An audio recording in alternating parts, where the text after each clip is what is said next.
On, maybe not so much in real estate. Actually, finding any good news in real estate has been practically impossible over the last 4 years. But in commercial real estate, our next guest says there's one property type that's really cooking right now. John Levy is here, president of John B. Levy and Company Real Estate Investment Banking Firm. Good to see you, old friend. Nice to see you, Chris. All right. Now, what do we got here? We got one area then in commercial real estate that you say is just hot right now. Where is it? It's multifamily. It's interesting because it's hot for the exact reason that you guys just went over. The housing market's terrible. So people want to rent because they either can't buy, can't get financing, don't want to leave, or afraid prices will go down. So multifamily is still pretty good right now. Now, how is Fannie and Freddie involved with multifamily? Because I know you have an opinion about their involvement in multifamily that's different in the single-family housing market. Yeah, in the single family, I think we need Fannie and Freddie. We need liquidity in the market.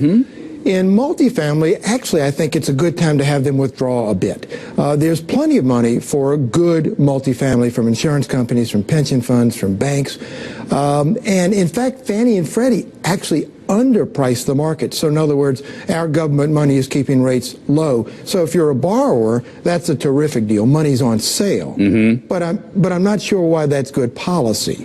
Or why it's good for the economy in general. When you can take the government out of it. Anytime we can take the government out of it and allow free market principles to work, which you're saying could happen in the multifamily, it's a good example in multifamily. That's good. Yeah, that's right. Because, for example, look at industrial, look at office buildings, look at retail. They don't have any Freddie or Fannie money. The only one that does is multifamily. The only exception for withdrawing them from multifamily over a period of time, I think, is low-income housing. That really is going to need some government support, probably always. But these very nice, attractive apartment complexes, they can be financed easily by the free market. I'm not sure why they wouldn't be. In fact, it's interesting when you go into an insurance company or a bank and you say, I want a loan on a multifamily, the first thing they say is, why don't you go to Freddie and Fannie? They're cheaper. Wow. So that gives you an idea of what's happening in one segment of the economy. Yeah, the government involvement is hurting the free market. I think it is. Now, when you talk about real estate, we always talk about it. Real estate is always local. Yeah, I'm sure it's the same way with the multifamily units. And where is it really hot?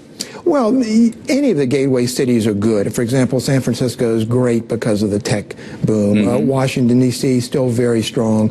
New York is extremely strong. As you know, it's hard to get an apartment. Actually, I think you can look in some of the upper Midwest and find some very good apartment values on the purchase side, and they're much cheaper than they are in, say, some of the gateway cities. You know, it's hard to remember, but you know, a while ago, we were thinking the auto business in America was dead. It's not dead. The upper Midwest is where that is. Those are interesting places to look. All right, John, one final thing. We've been waiting for this refi bubble to burst a little bit here in commercial real estate, really for the last couple of years. Haven't seen it. Will we see it? No, I don't think so. I think we're going to see a bunch of what we call extended pretends. We'll see a little bit of money coming from mutual funds, some from CMBS, but we have more of the same going on. We're not out of this yet. We've got over $1 trillion coming up in the next 4 or 5 years. But it won't cause a systemic problem? I don't think so. I think there's enough money to get us through the period. All right, great. John, always good seeing you. Nice to see you. Happy holidays to you. Thank you.